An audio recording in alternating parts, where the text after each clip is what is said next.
Hola, ¿qué tal? ¿Cómo están? Bienvenidos a una nueva edición aquí en el Círculo en Justicia TV. Y hoy vamos a platicar de donación de órganos, uno de los temas más importantes de los que a veces nos hace falta desde los medios hablar. Lo hacemos como en efemérides y creo que tendría que ser una plática mucho más cotidiana. Y de esto vamos a platicar y aprender hoy con el doctor Rubén Arguero, él es académico de la Facultad de Medicina de la UNAM. Doctor, qué gusto que esté aquí con nosotros. Gracias por su invitación. No, al contrario, está también la doctora María Emilia Arteaga Espinosa, a quien le agradezco mucho que nos acompañe. ¿Qué tal, doctora?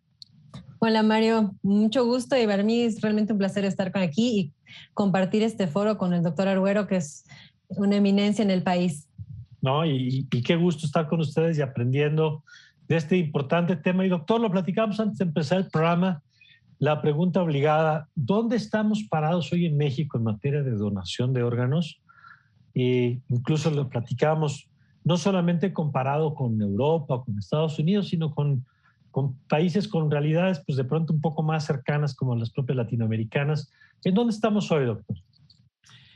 Mire, con motivo de esta misma pregunta que usted hizo, nos las hicimos nosotros, en particular el doctor Omar Sánchez, el doctor Olivares y un servidor, y decidimos hacer una revisión exhaustiva y tal como usted lo señala, primero Latinoamérica, que es que fue el motivo de la publicación, e hicimos un análisis de 12 años, 2007 a la fecha 2019 en que se publicó, y se hicieron sendas publicaciones tanto en la revista de la Academia Mexicana de Cirugía, en la revista Cirugía y Cirujanos, y la Academia Nacional de Medicina. Y a propósito de lo que usted señala, pues ciertamente esa fue nuestra pregunta. Y procedimos en consecuencia a hacer primero un análisis tomando órganos, la consulta y la revisión de órganos oficiales muy serios, como es lo relacionado al el foro global o enfoque global que hace la organización que depende de la OMS, y asimismo datos de nuestro país, la organización, el Centro Nacional de Transplantes, con a través de su órgano oficial, página web del CENATRA. Estos datos los señalo porque no es de nuestra cosecha, claro, es producto de la revisión, porque luego los médicos somos muy especiales y muy sensibles y a veces malinterpretamos.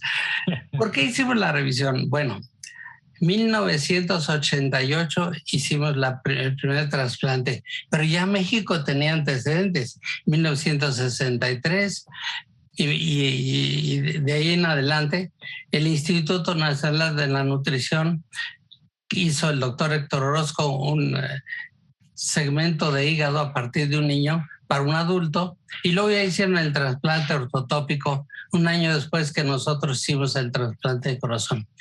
40 años después, o casi 40 años después, nos damos cuenta de que no hemos avanzado mucho cuando en aquella época estábamos en el liderazgo en Latinoamérica. Y esto lo digo satisfactoriamente, pero agrego la segunda frase, ahora no tan satisfactoriamente, porque a lo mejor falta lo que usted dice, reorientar y hacer una reingeniería para ver qué podemos hacer.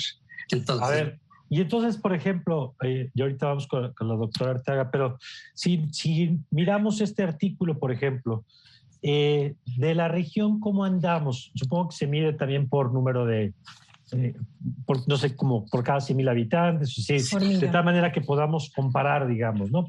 Lo ideal es hablar de tasas, tasa por millón de habitantes. Okay. Si hablamos numéricamente, nos podemos sentir tranquilos, claro, pero cuando hablamos de tasas e infraestructura, ahí es donde no quedamos tranquilos.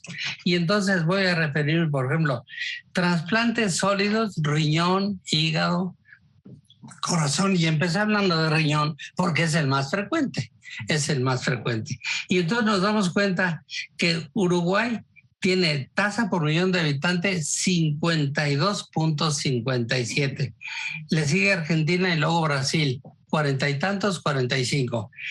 Y ojo, México está en el penúltimo lugar. El último es Cuba y el penúltimo es México, con 26 por tasa por millón de habitantes. Esto es nada más para iniciar el programa de estos países, 8 o 9 países que hacemos el comparativo en esta primera tabla que publicamos en el artículo que hice de referencia. Vaya. Entonces, doctora, a ver, ¿y qué explica que tengamos esta tasa? Porque ahí sí nadie puede decir que evidentemente Uruguay ha hecho muchas cosas bien y en muchos sentidos es referente, no nada más en materia de trasplante de órganos, pero ahí no podemos decir que nos estamos comparando con Alemania, nos estamos comparando con, sino son países que tienen una relación económica más similar a la nuestra. ¿Por qué en México tenemos tasa tan baja, doctora? Yo creo que es un problema con muchas aristas, ¿no?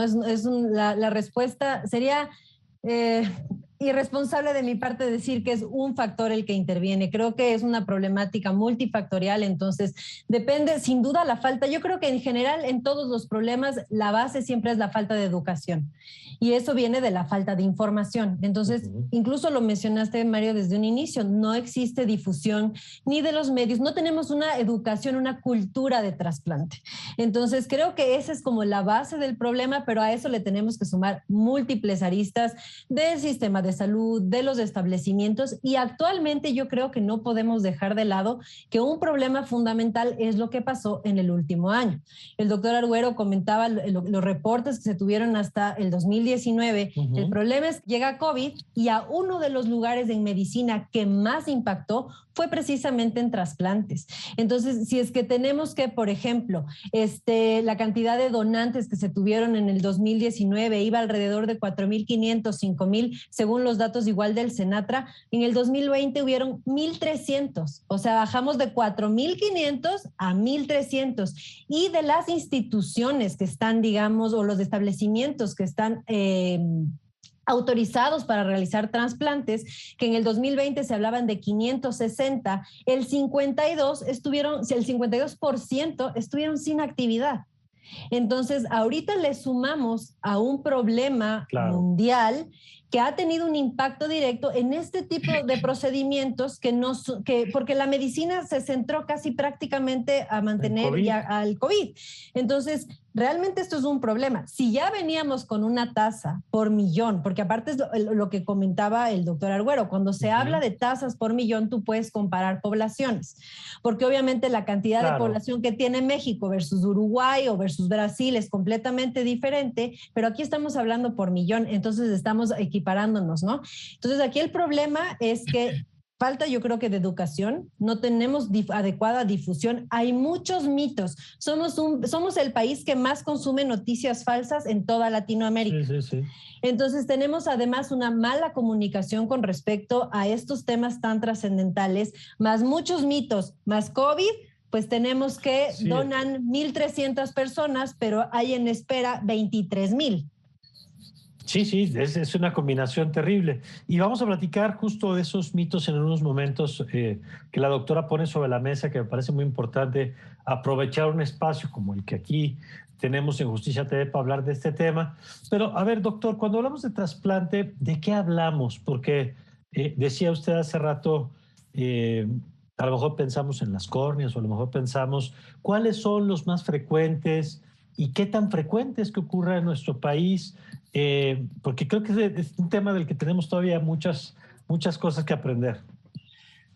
Vamos a decir algo muy importante que la doctora soslayó. Cultura. Déjame decirle que México, y aquí está un excelente ejemplo, la doctora María Emilia Arteaga Espinosa, a ella nadie le puede decir que no sabe de genética. Y si parte del proceso está relacionado a genética, tenemos valiosos profesionales, y aquí está el ejemplo, de que ahí no hace falta cultura. Mire, me voy a adelantar un poquito. Son, como dijo ella, muchísimos aristas. Y una de ellas es, y crudamente vamos a hablar, infraestructura. Resulta que somos el país número 1 en el mundo de centros autorizados, 255 centros autorizados para trasplante de órganos y tejidos. La córnea ciertamente puede o no representar problema, pero también tiene que ver porque el número de córneas se podrían exponencialmente multiplicar si nosotros tomáramos en cuenta los otros factores que vamos a analizar. El aspecto político, el aspecto económico, el aspecto que esos 255 centros, ¿quién les revoca la licencia? ¿Quién los vigila? ¿Quién los supervisa? ¿Quién les exige resultados? ¿Quién les está apoyando?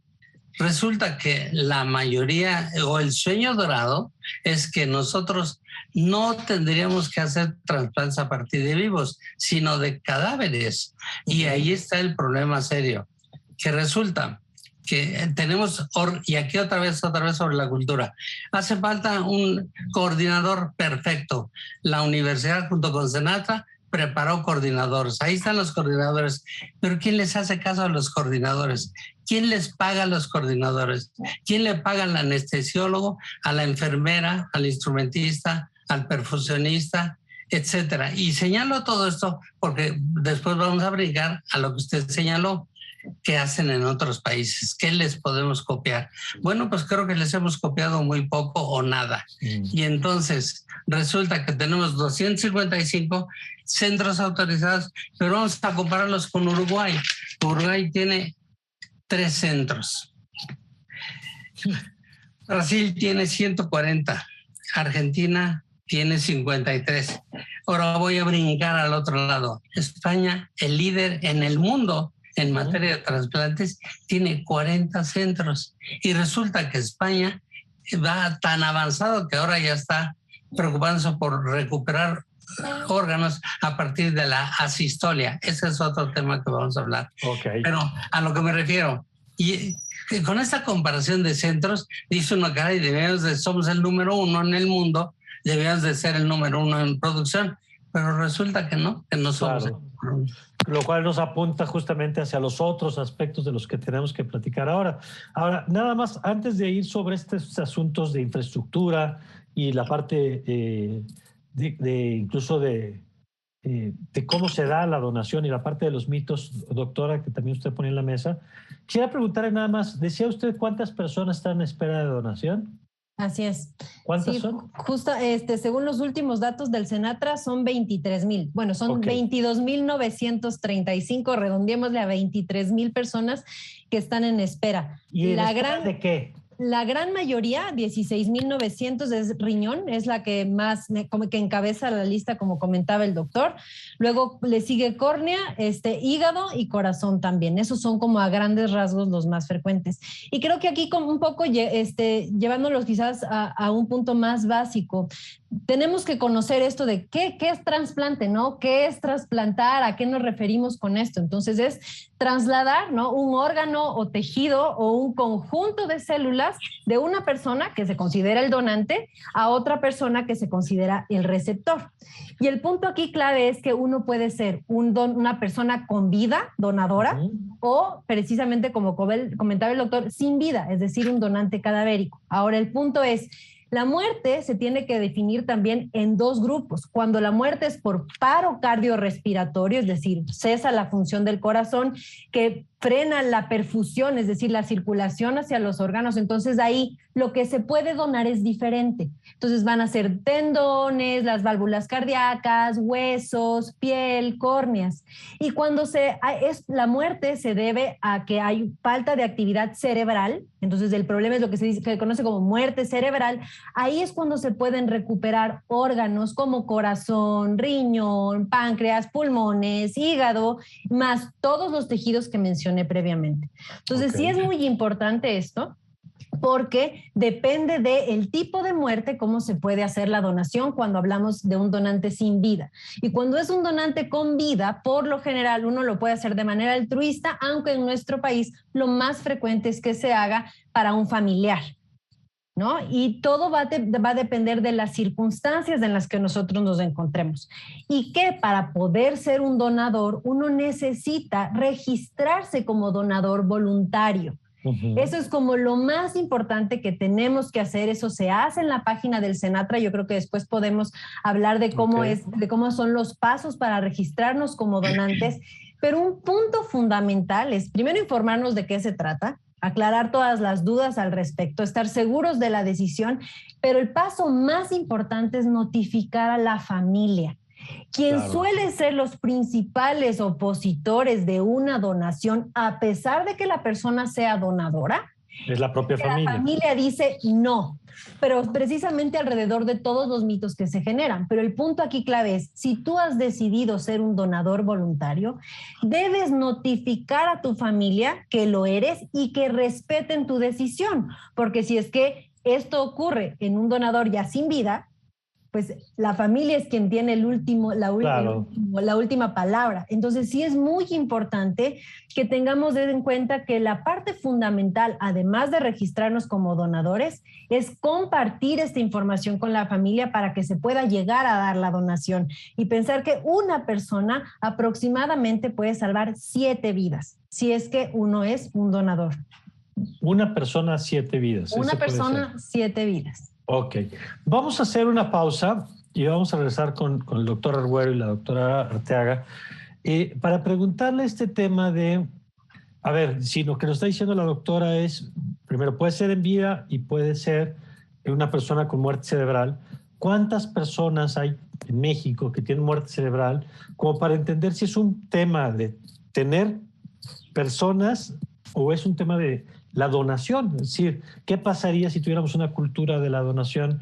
¿Qué tan difícil o fácil estaríamos de atender esas 25,000 personas que hoy esperan algún tipo de donación? De eso, si les parece, platicamos esto y de los mitos sobre la cultura de la donación en México y de lo que ya han apuntado que otros países están haciendo, el caso español, que es muy interesante, y qué es lo que les permitió ser el país de referencia en este tema. De eso platicamos regresando del corte.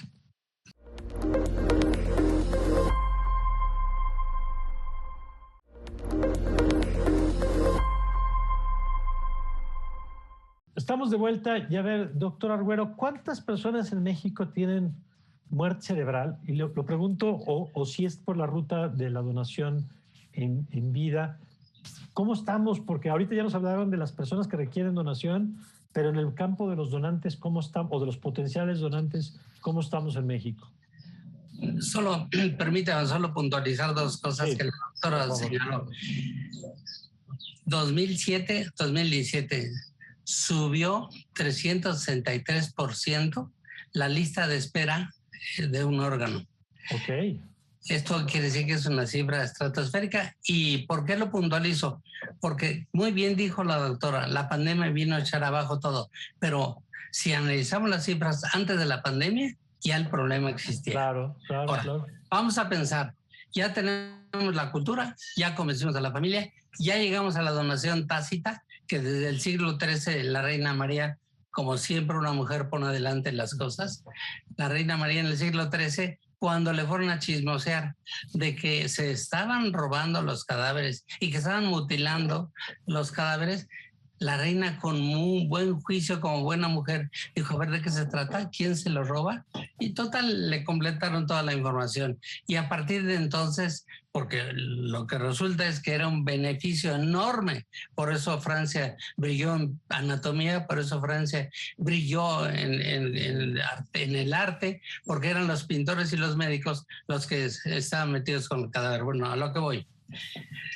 Ya resolvimos el problema, pero sí conviene tocar los otros puntos que se vislumbró desde el principio, las otras aristas. Bueno, ya logramos inclusive en paro cardíaco aumentar la potencialidad de tejidos, de articulaciones, de cartílagos, de vasos, de piel, de muchísimas cosas. Que se ya puede lo logramos. usar. Pero hay un pero gigantesco, o muchos peros. Hay dinero para que una vez trasplantados sobrevivan los trasplantes. Hay dinero para que las terapias intensivas acepten en primer lugar, como quedó en el Acuerdo de Santiago de Querétaro, acepten en primer lugar a la muerte, porque ahorita lo primero que hacen las terapias intensivas es bloquear al enfermo que tiene paro cardíaco o que tiene muerte cerebral. El título de muerte cerebral lo bloquean. No hay dinero en las terapias. Doctor, ¿qué quiere decir que lo bloqueen? Perdón.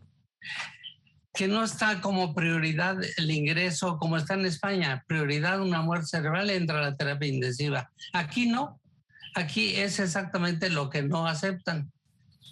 Esto es muy importante, por eso me refiero al acuerdo de Santiago de Querétaro, porque ahí lo primero que se dijo, revisemos las guías de las terapias intensivas, revisemos los criterios de inclusión, porque los criterios de admisión en las terapias, en primer lugar, están rechazar a los muertos que tienen muerte cerebral. Ahora, usted preguntó, ¿cuántos muertos? Nada más para sacar cuentas, porque resulta que solo 5 a 10 hospitales de las 255 autorizados, todo recae en 5 en 10 hospitales, que son los más productivos en órganos, en tejidos, en córneas, etcétera. 10 hospitales de 255 autorizados. Ahora, ¿por qué insisto hospitales?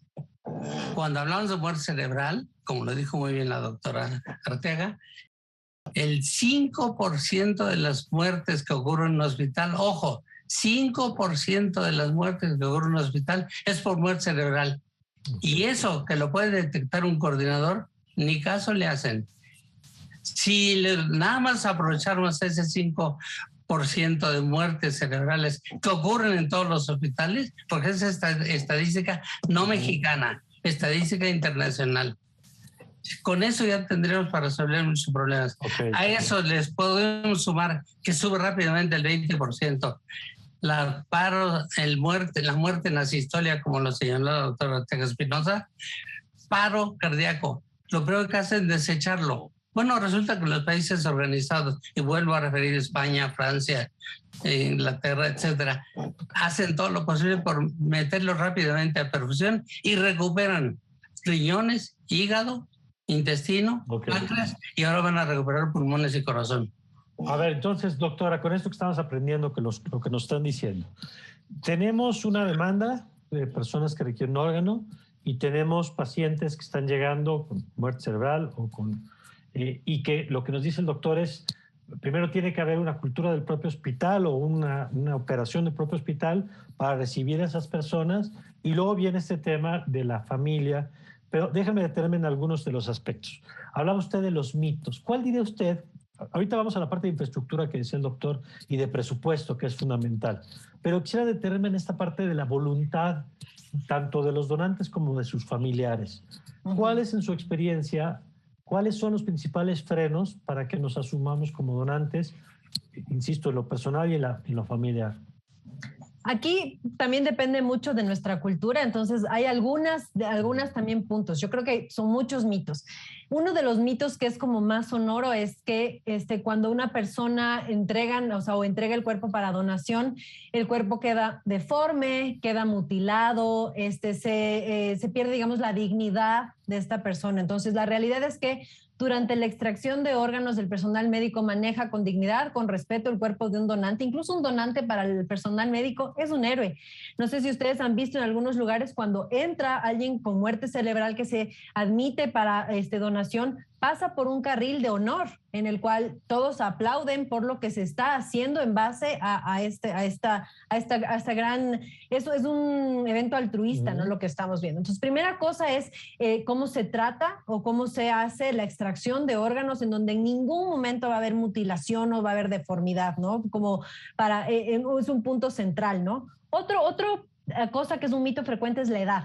Por un lado, se comenta que niños no deberían ser donantes. Se considera como desde los 2 años como tal, siempre y cuando los órganos tengan vitalidad y hayan sido adecuados correctamente. El cuerpo tampoco se desfigura, ¿no? Aquí esto es importante. Otro mito que hay es con respecto, en cambio, a los adultos mayores.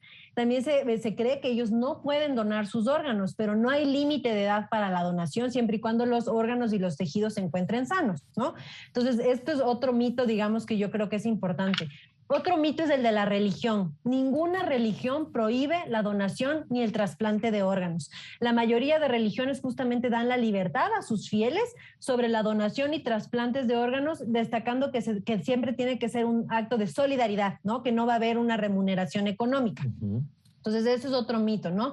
El otro mito también que puede haber es que si es que tú pones que eres donante, que te van a estar persiguiendo como para que dones tus órganos. Y también que si es que tú eres un donante, el cuerpo médico no te va a atender en caso de requerir atención médica, como que porque quisieran en algún punto recibir. Que te mueras, claro. Exacto, entonces todos estos son mitos completamente, ¿no? Nada más cuando tú eres o te registras como tal, es seguro, tus datos son confidenciales, tienen fines estadísticos, entonces nadie te va a estar persiguiendo por tus órganos, ¿no?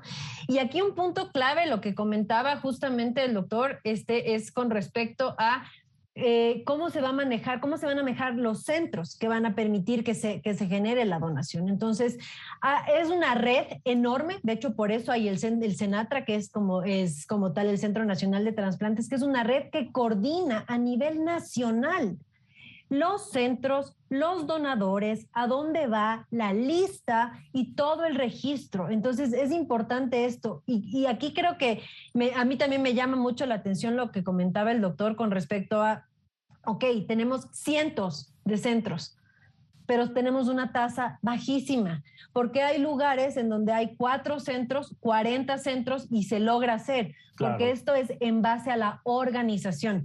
No es lo mismo una organización de 200 centros que la organización y la centralización de los recursos de las personas especializadas, porque aquí además los médicos que están encargados de hacer trasplantes son médicos que tienen, además de la formación médica, especialidad, subespecialidad y alta especialidad en trasplante. Entonces tampoco cualquier persona, claro, incluso del personal médico, está preparado. Hay anestesiólogos especializados en trasplante, hay instrumentistas especializados en trasplante. O sea, es un grupo médico que tiene que estar enfocado a esto, porque está la preservación y además son cirugías muy largas y con un seguimiento largo. Entonces, creo que aquí hay muchas cosas que hay que tomar en cuenta, pero particularmente desmitificar y reconocer esto como un acto solidario, altruista, en el cual realmente puedes hacer la diferencia. Porque, ojo, la cantidad de gente que va a requerir trasplante solo va a ir en aumento. Claro. Y esto quisiera quizás hablar en adelante. Las causas que estamos viendo de trasplante están migrando. Okay. ¿Por qué está habiendo las causas que eran antes de trasplante, que uno decía, eso nunca me va a pasar a mí? Actualmente hemos migrado las causas y ahora es muy probable que veamos cada vez mayor necesidad de trasplante, incluso en nosotros. Ahora volveremos sobre ese punto, pero a ver, doctor, de lo que ha dicho usted y ha dicho la doctora, yo quisiera detenerme en 2 puntos. Este asunto corríjame por favor si me equivoco, y entiendo que es a lo que se refería con el caso histórico, de que para ser donante hoy tengo que manifestarlo y tengo que registrarme, y entiendo que en algunos lugares, no sé si es correcto en el caso español, es más al revés, ¿no? Yo tengo que decir si no quiero ser donante, y que esto pues cambia por completamente la lógica del asunto, ¿no? Lo que pasa es que parece que no queremos interpretar o copiar a los países. En Francia se dijo, muerto francés, ya no es el dueño él, sino es el gobierno el que decide. De ahí surgió la donación tácita. Lo que dice la doctora es correcto. Aún aquí tenemos que respetar la decisión de la familia. Esto es muy importante. Pero volviendo a la parte de lo que usted preguntó, en realidad la muerte en asistolia son de los puntos que nosotros, los 6 puntos que estamos promoviendo o que pusimos a consideración. Uno de ellos es ese, que la muerte en asistolia se ha aceptado, y esto habla otra vez de la información, se ha aceptado como un donador potencial. Y eso que dijo la doctora es ciertísimo. La clave ya no es de que si serás o no serás, la credencial, no la credencial. Lo único que se exige legalmente, y eso ocurre en España, es que digan, no quiero ser donador. Y salvo eso, todos somos donantes. Todos los demás somos donantes. Y además, los órganos no se deben enterrar, se deben de donar. Claro. Los órganos se entierran. Claro. A ver, y en ese sentido, bueno, ¿y eso ocurre en muchos países, esta política? Pues en los países avanzados así es, y no estamos peleando ni estamos hablando de... Ese es el problema, que se ha enfocado desde el punto de vista político, se ha enfocado desde el punto de vista cultural, le hemos echado la culpa a la familia, pero la realidad es que todos esos puntos, aunque sean resueltos, faltan los otros subprocesos. Claro. Los procesos que hablaba desde la legislación, los comités por eso un comité relacionado a esto debe de participar en las decisiones del Senado, claro, debe participar en las decisiones de los diputados, pero si no tenemos ahí un buen representante, es parte de lo que estamos sugiriendo. De acuerdo. Que exista una representación en donde se toman las decisiones. Sí, y que sea por razones médicas, científicas, y no por los prejuicios que pueda tener un legislador o legisladora, pues, que sus creencias personales pueden tener efectos en la vida de millones de personas. Ahora, doctor, déjeme detenerme en uno de los aspectos que usted ha dicho. ¿Cómo estamos en México? Ya me quedó claro que el tema de la lógica de la donación hace una diferencia importante, pero que no es el único factor. ¿Cómo estamos en México en la formación de personal médico especializado, por esto que señalaba ahora la doctora, de que se requieren especialistas en varios campos? ¿Ese es uno de los cuellos de botella que tenemos en este tema o no? No es cuello de botella. ¿Y por qué lo digo categóricamente? Lo describe muy bien la doctora. Hay expertos en trasplantes, hay coordinadores con preparación y con un perfil adecuado. Hay decisiones muy claras, pero falta lo más importante, que se dé dinero suficiente para que las terapias tengan los kits virales, los paneles de virales que se exigen todo donador, que tengan los paneles relacionados a lo que la doctora es una experta, relacionado al aspecto genético, el aspecto de el razonamiento y la discriminación de quién sí y quién no, quién puede ser y quién puede ser compatible o no compatible. Hace falta, y vuelvo a insistir, en que se asegure, por eso uno de los puntos es que se cree una imagen, una comisión o un consejo que sea capaces de administrar, de financiar, de supervisar y estar seguro que van a tener todo para hacer todos esos estudios y que sobreviva el donador, el receptor trasplantado. Y esto es muy importante, miren. Y luego la información.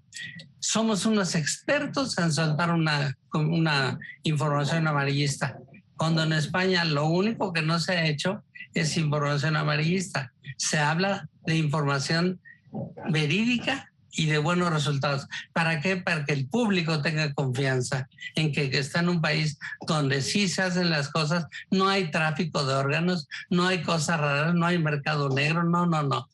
Pero para que llegue a ese consenso debe de haber esa función o esa coordinación de que las informaciones que se dé sean de éxito y no de amarillismo. De acuerdo. Ahora, también hace falta, y esto aunque nos critiquen, pero hay que decirlo, a lo mejor no hay mucha confianza en quien toma la decisión. Hay un poco de desconfianza y por eso lo publicamos, en que hace falta más claridad y hace falta más equidad, como que hay una inequidad en la distribución de los órganos. Y esto hay que tomarlo en cuenta, ¿eh? No es hablar mal de nadie, que quede claro, sino vamos a ayudar para que sea una distribución transparente y que la gente tenga confianza. De acuerdo. Vamos a hacer un último corte y ahora regresamos con la doctora Arteaga para preguntarle esto de qué pasa cuando alguien decide donar, y esta parte de los estudios que decía ahora el doctor, cómo es el proceso, quién decide, cómo se determina las listas estas de las que hablaba ahora el doctor. Si les parece, de eso platicamos regresando del corte. Ya volvemos.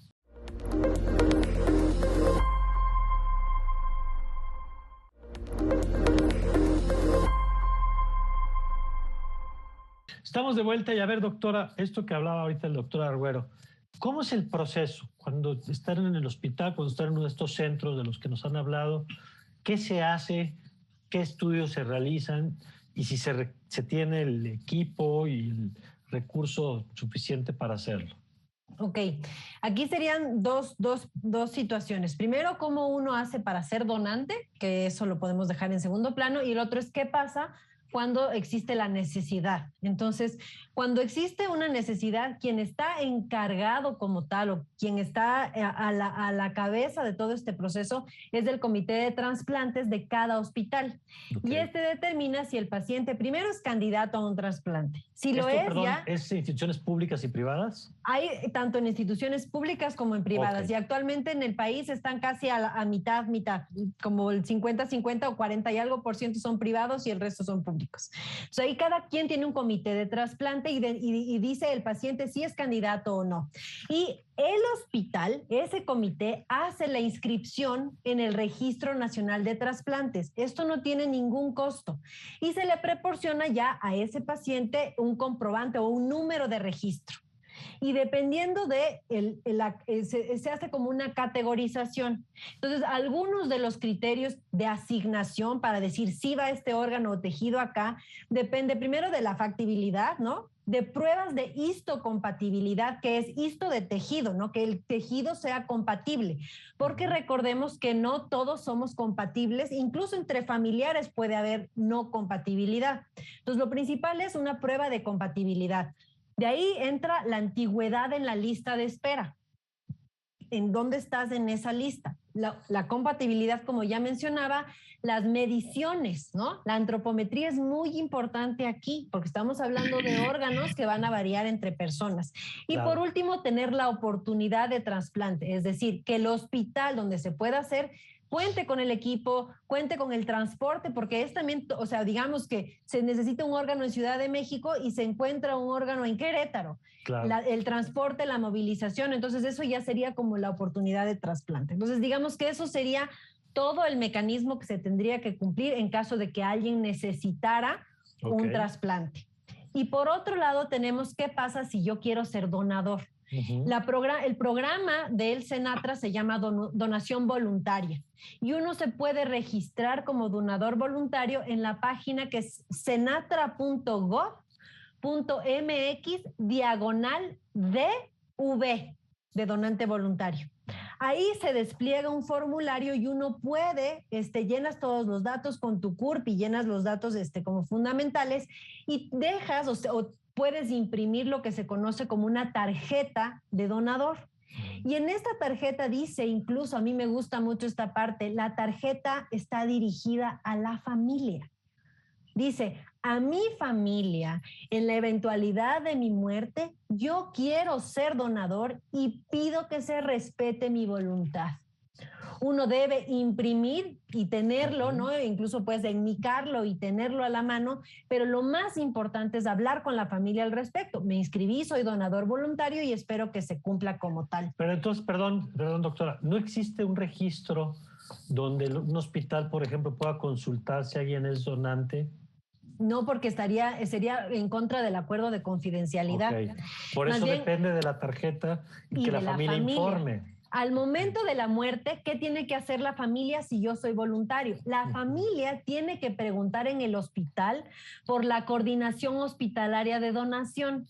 Y ellos habitualmente, el personal médico, se pone en contacto con la familia para informarles sobre la posibilidad de donar y se reafirma la decisión y se continúa el procedimiento. Entonces, aquí, a pesar de que uno pueda decir yo soy donador, quien cumple un eje fundamental es la familia. Claro. Sin la familia no se puede iniciar el proceso. Entonces, por un lado, todo es a través de un proceso hospitalario, pero que tiene que estar en base de la decisión personal avalada por la familia. Ok. Ahora, doctor, usted señalaba un aspecto que me parece importante. Yo sé que una hora no es suficiente para abordar todo el tema, pero creo que nos han ido dando elementos como para entender la complejidad y también lo que se puede hacer, que es lo más importante, empezando por la voluntad de cada uno y el tema de los mitos que apuntaba la doctora. Pero hablaba usted, doctor, del presupuesto para lo que sigue después de la donación.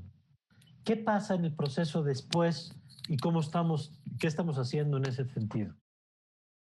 No hay un presupuesto y muchos pacientes que son trasplantados, a manera de ejemplo, en el general, acuden al Seguro Social para que les dé dinero y tengan para financiar el soporte relacionado a inmunosupresores. Pero falta algo muy importante que casi no se toca y quiero tocarlo, perdón que me salga un poquito. ¿Por qué es exitosa España? Porque hay el apoyo desde nivel central, en ambulancias, en helicópteros, en aviones y todo lo que sea necesario. Pero hay algo muy importante. Yo no quiero decir que con dinero se va a resolver todo, pero hay que motivar al camillero, darle su lugar y su sueldo al coordinador de trasplantes, porque parece que tiene un sueldo muy bajito y no lo toman en cuenta. Hay que subirle el sueldo y hay que tomar en cuenta a la enfermera, al instrumentista, al anestesiólogo, al cirujano. Y eso es lo que hacen en España. Punto cero.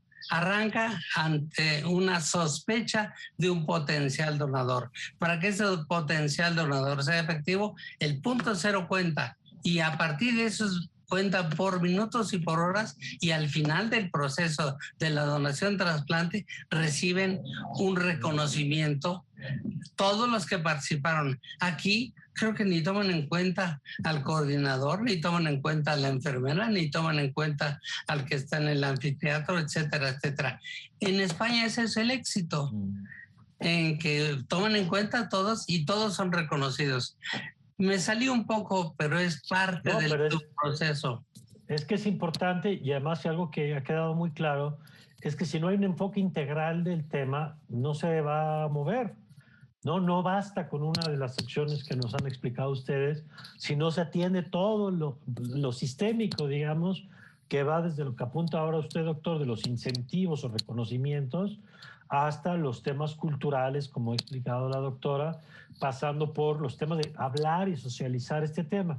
Yo quisiera, antes de que nos coma el tiempo, doctora, recoger algo que usted puso que me dejó intrigado, el tema de cómo ha cambiado el perfil de los donantes y por qué dices, está cambiando y está creciendo. Sí, más bien de los receptores. De los receptores, perdón. ¿Por qué? El problema es que, bueno, como comentaba el doctor, una de las primeras causas de trasplante en nuestro país es riñón. Por lo tanto, una insuficiencia renal es la causa, los riñones dejan de funcionar. Lastimosamente, la insuficiencia renal puede ser el desenlace, y es el desenlace, de muchas enfermedades metabólicas. Diabetes, hipertensión, ¿no? Particularmente. Entonces, son órganos blancos afectados por enfermedades que tienen un crecimiento ridículamente exponencial en nuestro país, porque van de la mano de las alteraciones como sobrepeso y obesidad, en donde debemos recordar que más de las 3/4 partes de nuestra población están afectadas, ¿no? Tenemos una prevalencia del más del 15% de diabetes en el país y más del 30% de hipertensión. Si estas enfermedades se están viendo cada vez a edad más temprana, entonces cada vez vamos a tener mayor cantidad de gente que esté afectada frente a esto. Recordemos que la muerte cardiovascular, diabetes, que están involucradas ahí, diabetes, son de las principales causas de muerte en nuestro país. Entonces, ese es el primer punto, ¿no? Y, por ejemplo, en otro órgano que cada vez se está viendo más afectado, tenemos que hablar del hígado. El hígado, antes se hizo un estudio súper interesante que acaba de ser publicado en el Lancet por el doctor Ignacio García del Instituto Nacional de Ciencias Médicas y Nutrición Salvador Subirán, en donde hablan de la transición de la causa de la cirrosis. La cirrosis es cuando ya hay una falla del hígado, ¿no? Y ha habido una migración de infección a enfermedad metabólica. Si es que hablamos en los últimos años, la principal causa que era relacionada con un trasplante de hígado era infecciosa, el virus de la hepatitis C.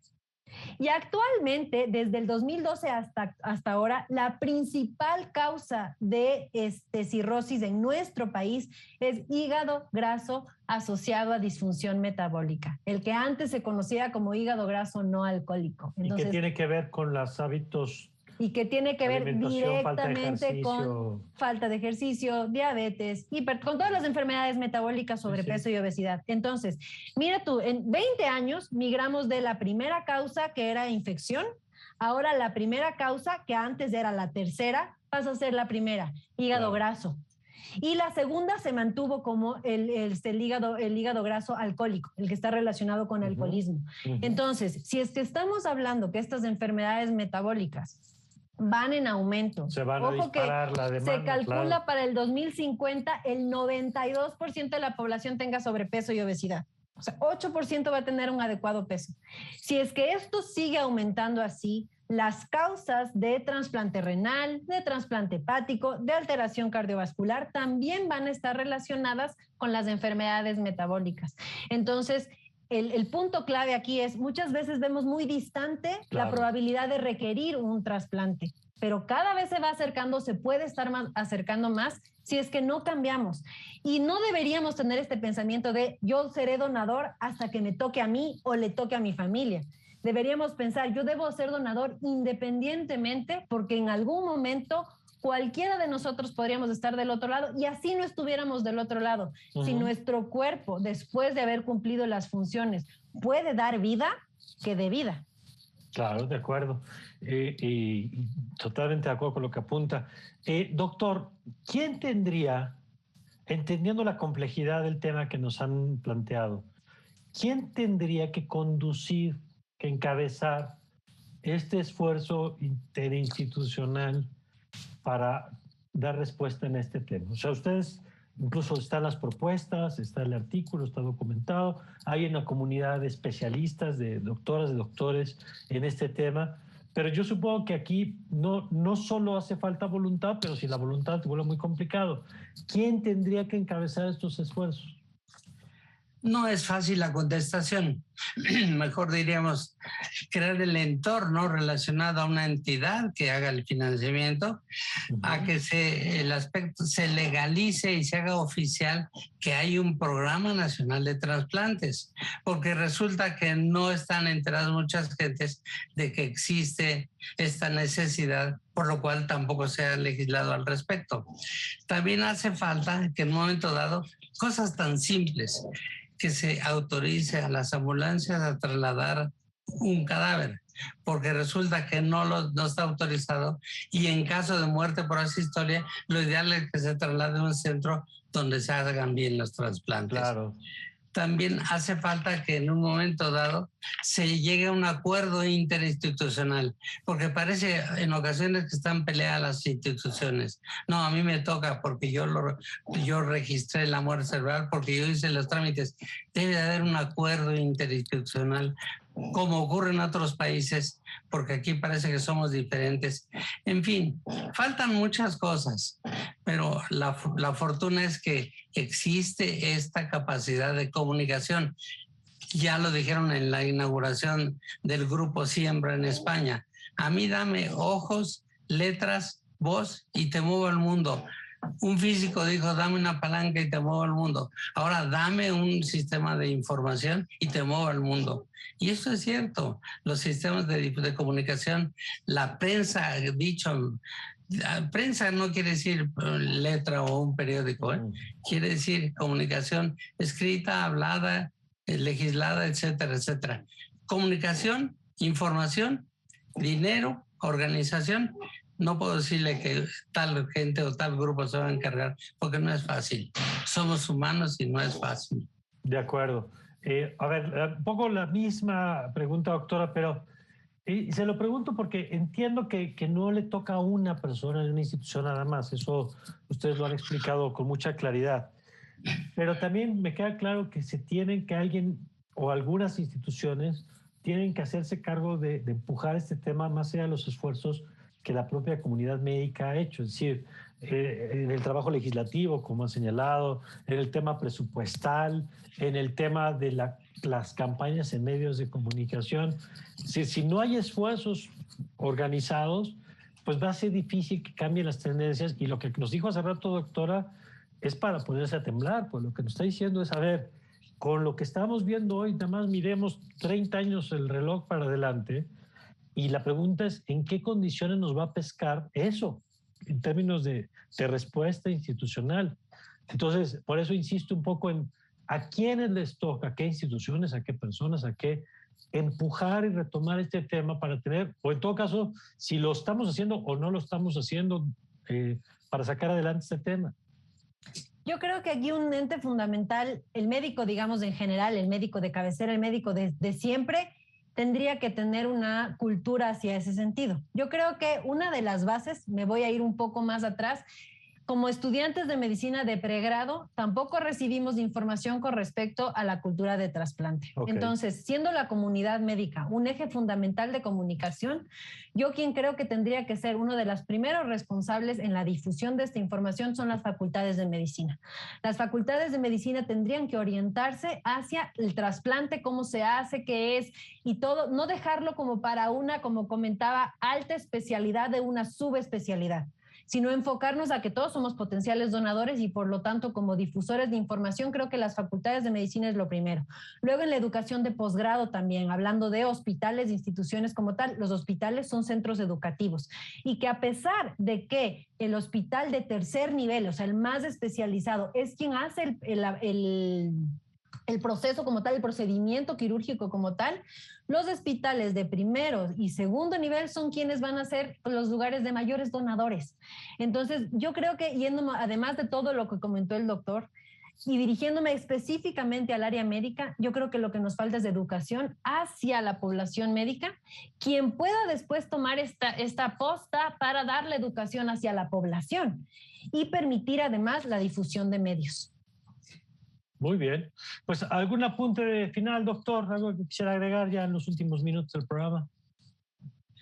La fortuna es que seguimos abordando el tema. Esto que estamos haciendo nosotros tres, estamos nosotros participando en el futuro de un país, sin duda, lo que se ha dicho aquí, lo que se ha discutido, lo que se ha mencionado, este es nuestro grano de arena para hacer finalmente un éxito, lo que se requiere y que todo el mundo con la transición epidemiológica y demográfica vamos a llegar a tener necesidad de un trasplante. Algunos requieren trasplante de cerebro, otros requieren trasplante de corazón o de hígado, pero lo quiero señalar, si todos participamos con claridad y con información y con gran conciencia de nuestra responsabilidad, se va a lograr el éxito tarde o temprano. De acuerdo. Doctor, ¿algún apunte final?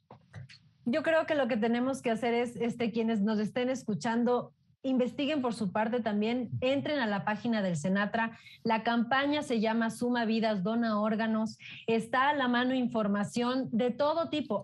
Entrando a la página tienes información con videos de YouTube, con información clara que no es médica. Hay información para personal médico, pero información para personal no médico. Entonces, yo creo que está en nuestras manos indagar un poco más, regístrese, seamos donadores voluntarios, porque esto, a pesar de que el eje fundamental sí es muy institucional, gubernamental, legislativo, sí. La base de eso es social.